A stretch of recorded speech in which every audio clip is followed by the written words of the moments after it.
Olá, meu nome é Samuel Pereira Barbosa Lima. Eu faço parte do Grupo 12, juntamente com a Tayla Santos, e nós somos acadêmicos do curso de Direito da Unitins.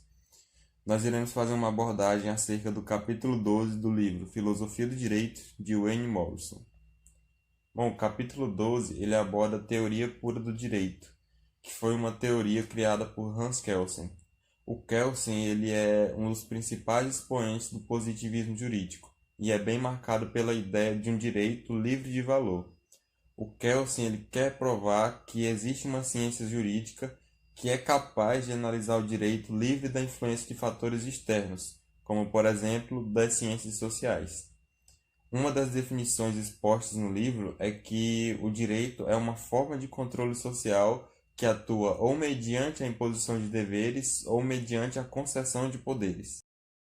A princípio, o capítulo 12 apresenta uma problemática que Kelsen busca resolver, que é o impasse do relativismo epistemológico. Isso é basicamente a seguinte questão: se existem diversos métodos de conhecimento, diversos métodos de racionalização, como o direito vai escolher o mais correto para ser aplicado? Como saber qual será a verdade absoluta? A solução proposta por Kelsen é a adoção do formalismo, ou seja, de um procedimento formal. No livro é feita uma associação dessa proposta com a democracia, porque nela existem diversos ideais. E por meio do procedimento formal, por exemplo, o voto e o debate, chega-se a um consenso político. O Kelsen ele buscava uma abordagem do direito sem o senso comum de justiça, a partir do afastamento, por exemplo, da filosofia, da sociologia, da ética, da moral. Ou seja, em sua obra ele tentou isolar qualquer tipo de crença externa que influenciasse a esfera jurídica. Kelsen ele buscava afastar a ideia de justiça que fosse atrelada diretamente ao direito e queria construir uma ciência jurídica pura e livre da axiologia. Com isso, o Kelsen ele buscava responder a pergunta o que é o direito, e não responder a pergunta o que deve ser o direito, uma vez que a resposta por esse tipo de pergunta implicaria na aplicação de juízos de valor exteriores ao direito, que não é o objetivo da teoria pura. Como seu objeto de estudo era o próprio material normativo, ele fez uma distinção no campo da norma entre o ser e o dever ser. Esse dever ser, ele é no sentido jurídico e não moral, como eu havia falado antes, que ele tentou afastar a moral, a ética e as outras disciplinas. Vamos para um exemplo prático. O cientista jurídico, ele não deve avaliar se a norma que proíbe fumar em restaurantes é justa ou não.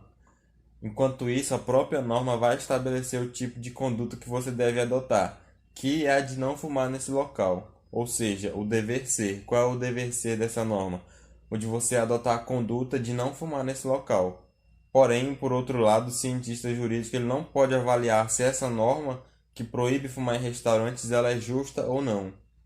Diante disso, o Kelsey ele não admite no Poder Judiciário, por exemplo, um sistema de precedentes, a criação de normas abstratas ou então a própria jurisprudência.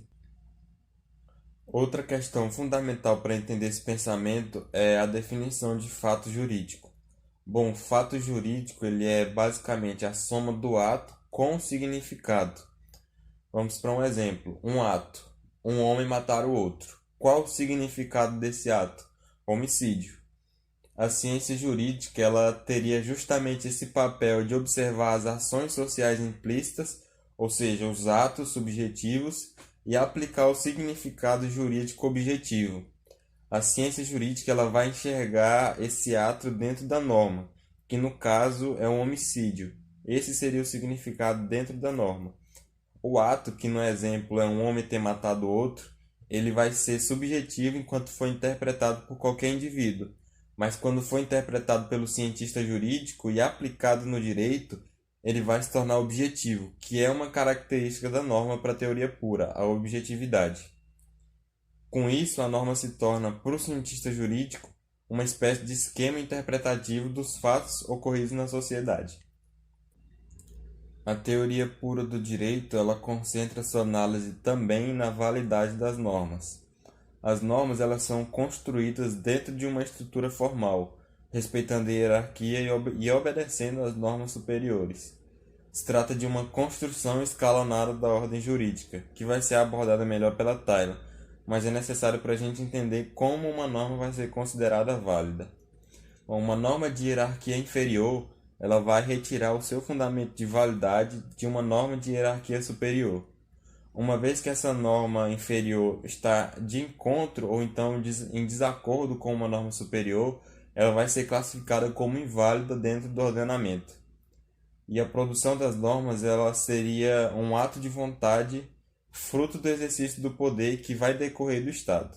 Olá, meu nome é Taylor, sou a dupla de Samuel e eu vou continuar falando sobre a teoria pura do Hans Kelsen. Hans Kelsen é tido por muitos como o criador da versão mais radical do positivismo jurídico, juntamente com a sua autoproclamada teoria pura do direito. E essa teoria ela se diz pura em dois sentidos. Sentido de que a teoria ela é livre de considerações ideológicas, ou seja, dessa teoria não se emitem quaisquer juízos de valor sobre o sistema jurídico. E ela também é pura no sentido de que o estudo das influências políticas, estudo das influências econômicas ou históricas sobre esse direito ficam de fora da esfera de estudo da teoria pura do direito. E essa teoria pura é uma resposta formalista ao problema de criação de uma estrutura social numa realidade pluralista. Essa teoria ela só pode ser plenamente entendida tendo como pano de fundo a preocupação do seu criador, Hans Kelsen, com a ideologia política e social, e também com sua concepção pluralista do conhecimento. E dessa forma, a sua busca da pureza, daí saiu o termo teoria pura, decorre tanto de preocupações metodológicas quanto de preocupações políticas. Dessa forma, surge o conceito da norma básica no âmbito dessa teoria pura. E essa norma fundamental é um conceito da teoria do direito, desenvolvido pelo Hans Kelsen. E, para ele, a norma fundamental é uma norma pressuposta no plano lógico jurídico, sendo o fundamento último de validade do ordenamento jurídico. Dessa forma, essa norma básica é um pressuposto do pensamento e não um fato ou uma entidade empírica. No entanto, não se pode falar que essa norma fundamental ela é tão somente uma ficção positivista. Essa norma fundamental ela se refere a uma determinada realidade. E nisso Kelsen concebe o ordenamento jurídico como sendo um conjunto hierarquizado de normas jurídicas que se estruturam de forma escalona e ordenada. No entanto, essa hierarquia ela não é interminável. Assim, a mais alta norma dessa hierarquia ela não possui como critério de sua validade uma norma superior, tendo em vista que esta norma é o ponto máximo da hierarquia de um determinado ordenamento jurídico. Daí vem o conceito de pirâmide criado por Kelsen. Essa pirâmide de Kelsen é uma teoria criada por ele e está baseada no princípio da hierarquia existente entre as normas legais. E essa pirâmide ela atribui ao topo dela a norma maior, que é a Constituição Federal, seguida das leis complementares e assim por diante, formando o formato da pirâmide. E a pirâmide de Kelsen ela tem a Constituição como seu vértice, igual eu já disse, ela está no topo. E assim, nenhuma norma do ordenamento jurídico pode se opor à Constituição. No caso, a Constituição ela é superior a todas as demais normas jurídicas, nenhuma pode se opor a ela. E as outras normas jurídicas, justamente por não serem a Constituição, elas são denominadas infraconstitucionais. E por fim, o capítulo fecha dizendo que a teoria pura do direito só é compreensível enquanto metodologia capaz de iluminar aspectos da ferramenta. E essa ferramenta que é o direito na tarefa de viver e criar sociedades plenamente humanas. Na modernidade, não há uma resposta a essa busca nem garantias metafísicas. O fato de não podermos chegar a essa autoconsciência plena dessa tarefa não há motivo para abrirmos mão de sua busca racional.